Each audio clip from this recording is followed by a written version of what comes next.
The working committee meeting, if it has to be called today, cannot be called because at least today also about 50% of the members or 55% of the members are under house restriction. So the moment the working committee meeting is organized, it's not been many months that people have been out. Umar Abdullah has been released only about a month back. The General Secretary has been released only about 15 days back, and he suffered COVID positive. So the situation is such. However, rest assured, National Conference will take up all issues of the people of Jammu and Kashmir as per the aspirations and the desires of the people of Jammu, Kashmir and Ladakh. राज्य की दोनों बड़ी पार्टियों के अधिकतर नेताओं के हिरासत में होने की वजह से पिछले एक साल में कश्मीर में कोई भी राजनीतिक गतिविधि देखने को नहीं मिली. बीजेपी के कविंदर गुप्ता का मानना है कि कानून और व्यवस्था को काबू में रखने के लिए ये गिरफ्तारियां जरूरी थी. हालांकि उनका भी कहना है कि जम्मू कश्मीर में लोकतांत्रिक प्रक्रिया जल्द से जल्द शुरू होनी चाहिए. हमारा देश एक डेमोक्रेटिक कंट्री है, यहाँ पर डेमोक्रेसी तो होनी चाहिए. अगर ये सारा हालात बने, धारा 370 को हटाना एक लगता था कि ये लोग कुछ खराबी कर सकते हैं और कुछ भी बोलते थे. पाकिस्तान के जब इनको कोई इस प्रकार का कुछ लगता था तो ये पाकिस्तान के हक में बोलना शुरू कर देते थे या उनकी भाषा बोलते थे, उनके रिप्रेजेंटेटिव बन करके बात करते थे. तो इस तरह के सरकारों में रहने वाले लोगों को अगर वहां पर रोका तो उसका कुछ कारण था, ये देश हित में था. जानकारों का कहना है कि जम्मू कश्मीर से अनुच्छेद 370 के जाने से यहाँ की सभी मेन स्ट्रीम पार्टीज का वजूद खत्म सा हो गया है, क्योंकि उनकी राजनीति उसी पर टिकी हुई थी. नई पार्टीज कहाँ पे और कैसे उभरेंगी? पुरानी पार्टीज को रिवाइव करेंगे तो उनके लिए एजेंडा नया क्या होगा? डेवलपमेंट बाकी चीज ये तो यहाँ की पुरानी बात है, ये कोई नई बात नहीं है कि डेवलपमेंट होगी. बाकी चीज सेंट्रल फंडिंग ये यहाँ पे होती रही है और हमेशा. This can not be a mobilisation strategy या किसी पार्टी की बुनियाद इस चीज पे यहाँ पे नहीं हो सकती है. पहले ही एक क्वेश्चन मार्क तो था ही मेन स्ट्रीम पॉलिटिक्स पे, यहाँ पे इनकी इंटीग्रिटी पे या उनका या डिसीविंग पीपल या बाकी चीजें जो भी थी, एक क्वेश्चन मार्क ऑलरेडी था. लेकिन अब आपने खुद ही उस पे मोहर लगा दी कि इन्हीं की वजह से सब प्रॉब्लम है. हम इस वक्त जम्मू के गोरखा नगर में आए हुए हैं. थोड़ी सी बारिश भी हो रही है. गोरखा नगर ऐसी जगह है जहाँ पे मेजॉरिटी में गोरखा रहते हैं, और आज हम उन लोगों से मिलने आए हैं जिनको पहली बार डोमिसाइल सर्टिफिकेट मिला है. लेकिन जिस वक्त हम यहाँ पहुँचे हमने देखा बहुत सारे लोग इकट्ठे थे, वो बहुत गुस्से में नजर आ रहे थे. और उस टाइम पे यहाँ पर एक पॉलिटिशियन भी आए हुए थे. उन्होंने बताया कि उनको डेवलपमेंट को लेके यहाँ पर बहुत सारे इश्यूज हैं. इतनी सी स्टेज का उद्घाटन के लिए इतने बंदे आ जाते हैं, लेकिन गलियां देखने नहीं आते.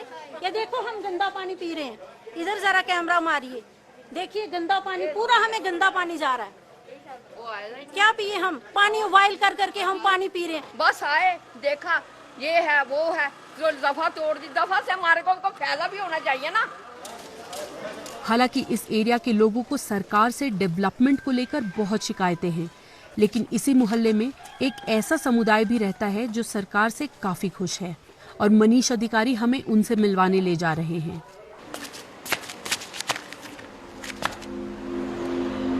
जम्मू का गोरखा समुदाय है।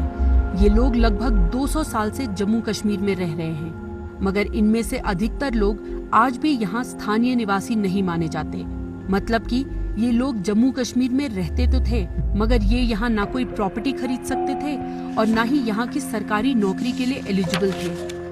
मगर नए डोमिसाइल लॉ के तहत अब इनका भी इस सब पर अधिकार हो सकता है। हमें भी आशाएं जागी हैं, क्योंकि पहले हमारी आशाएं बिल्कुल ख़त्म हो चुकी थी। यहाँ पे गवर्नमेंट हमें सिर्फ इस्तेमाल करती थी, वोट लेके बस, फिर उसके बाद कुछ। हम विधानसभा में डालते हैं, असेंबली में, सब जगह हम वोट डालते हैं, कॉरपोरेशन में वोट डालते हैं, उसके बावजूद भी हमें यहाँ पे कोई रिजर्वेशन कोटा नहीं। अब डोमिसाइल लॉ एक्ट पास करके जो हमें एक खुशी दी है, अब हमें आशाएँ जागी हैं कि हमारे बच्चे कहीं अब क्यू में तो लग सकते हैं, लगना ना लगना उनकी तकदीर है, लेकिन अब तो हम कहीं, हमारे बच्चे कहीं लाइन में खड़े हो से एप्लीकेशन दे सकते हैं कि हमें आशा है कि हमारे बच्चे भी अब कहीं स्टेट गवर्नमेंट की जॉब ले सकते हैं। 5 अगस्त 2019 से पहले जम्मू कश्मीर की नौकरियों पर सिर्फ उन्हीं का हक था जिनके पास यहाँ का परमानेंट रेजिडेंट सर्टिफिकेट था। अनुच्छेद 370 के हटने से ये सब बदल गया। डोमिसाइल के तहत सिर्फ इन्होंने ये बात कही है कि जो शख्स जम्मू कश्मीर में 15 साल से रहता होगा या रहा होगा या रहेगा, तो वो शख्स यहाँ एक सर्टिफिकेट, जिसे हम डोमिसाइल सर्टिफिकेट कहते हैं, हासिल कर सकेगा। अब जब वो शख्स डोमिसाइल हासिल कर सकेगा, उसका सबसे पहला फ़ायदा ये होगा कि वो भी रियासत में अब एक मुस्तकिल मुलाजिम की हैसियत से नौकरी कर सकता है। जहां गोरखा समुदाय के लोग बेहद खुश हैं, वहीं जम्मू और कश्मीर दोनों क्षेत्रों के लोग इस बदलाव से काफी घबराए हुए हैं।